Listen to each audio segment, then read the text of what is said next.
Hey, it's Brewbird. I'm a Canadian girl training to be a distiller in Scotland. Welcome to the Distilled Kitchen.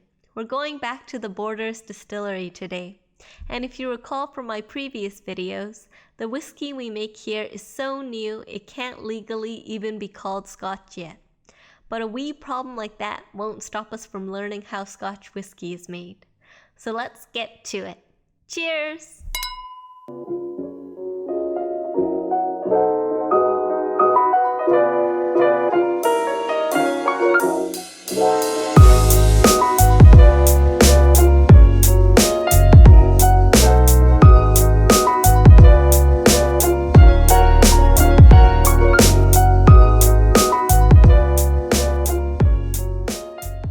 Now first things first, to make good Scotch whiskey, you've got to start out with some quality malt. Here in these two silos outside, we store our malted barley. When we turn on the milling machine, the malt will travel into the distillery through this green channel and into this red box here, which is our mill. Malt refers to a germinated cereal grain, in this case barley, which has gone through a drying process known as malting. In this malting process, the barley is soaked in water to encourage it to germinate. The watered barley wants to grow and sprout out, so to prepare for this, it will produce enzymes. Now the barley wants to keep growing, but that's not what we, as distillers, want. We're most interested in the production of these enzymes, as they'll be responsible for converting the starch in the barley into fermentable sugars. And more fermentable sugars means more alcohol.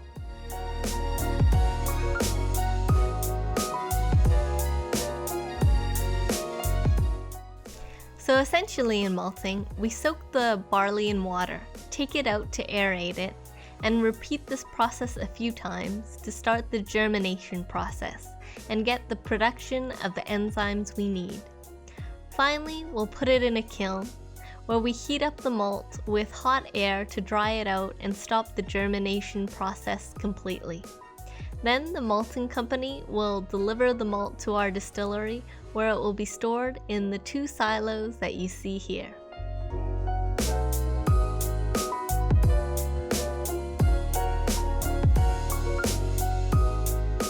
So as I was saying before, the malt travels into the mill here, where the rollers inside grind it up. Our grinded up malt, or grist as it's called, is made up of 10% flour, which is very fine and highly soluble, 70% grit, which has most of the enzymes, proteins, and starches we're after, and 20% husk, which is insoluble but acts as a filter bed so we can drain out the wort easily. We want the mill to grind the malt to these ratios so we can extract as many sugars from the malt as possible.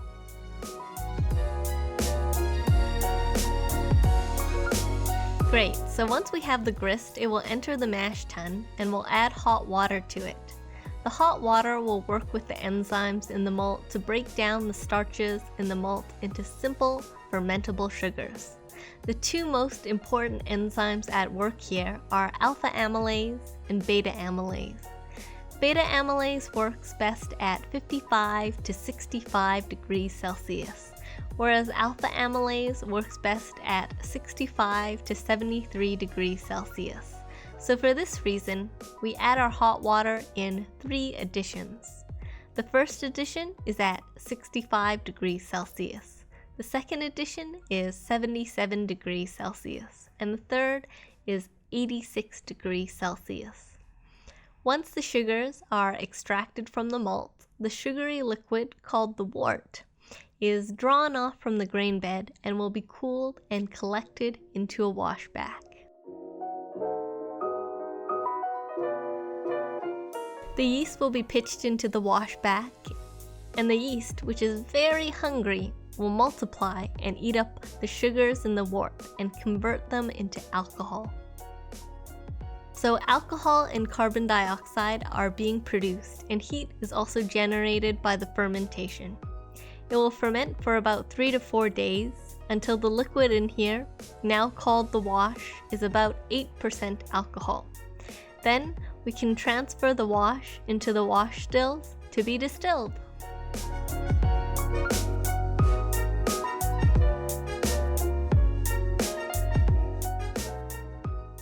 We know that alcohol boils at around 78 degrees Celsius and water at 100 degrees Celsius. So to separate out as much of the alcohol as possible, we'll heat these copper pot wash stills to around 93 degrees Celsius.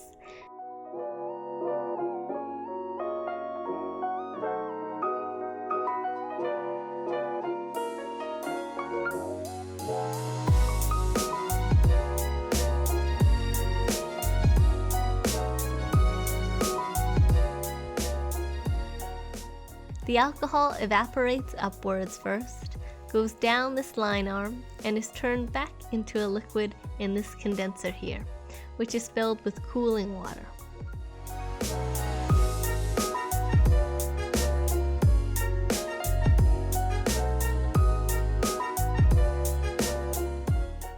It goes through this wash safe and is collected in the tank below. At this point, it's called low wines and is 25 to 30% alcohol. There's still a lot of flavors in there that we don't want, so to further concentrate and purify the low wines, we'll do a second distillation in these spirit stills here. During the second distillation, the distiller has to know when to cut the spirit into the heads, hearts, and tails. The heads is the start of the spirit collection, whereas the tails is the end of the spirit collection. These two parts contain less desirable components and will be mixed with the low wines to be distilled again. The hearts is the most desirable part and is what will eventually become our Scotch whisky.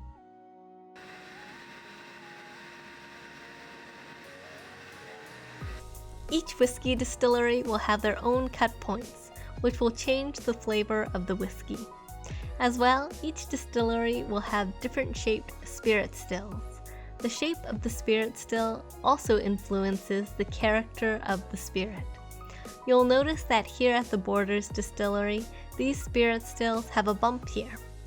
The low wines contain higher alcohols, which are heavier and oilier. So they'll rise up, but they can't handle this change in pressure here, so they'll drop back down, which is good because we don't want those flavors in our final spirit. That's why at our distillery, the spirit we produce is more on the dry and elegant side.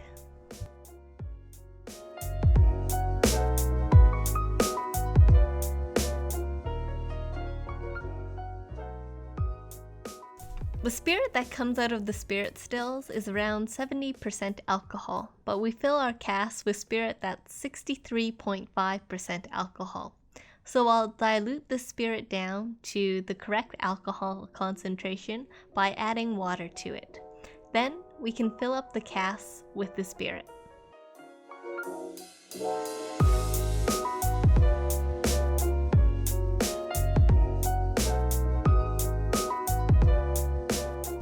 Oak is the wood of choice for Scotch because of its intricate chemistry. Inside these oak barrels, they've been charred by the coopersmith. This charring brings out vanillin, tannins, and lactones in the wood, and caramelizes the wood sugars in the oak to give Scotch whisky its flavor and color.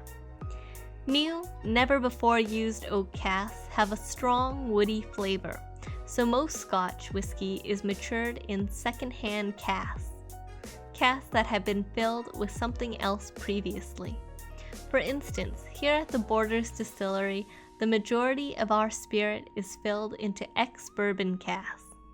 Ex-bourbon casks impart more sweet vanilla and coconut notes and a lighter color to the whiskey.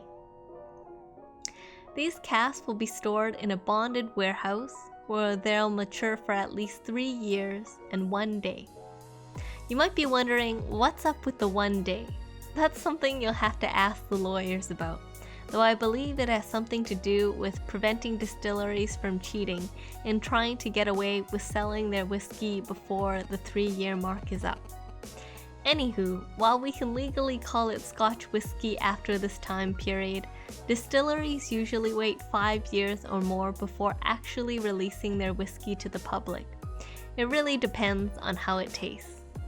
I hope you enjoyed this video on how to make Scotch whiskey. If you did, please give this video a thumbs up and subscribe below.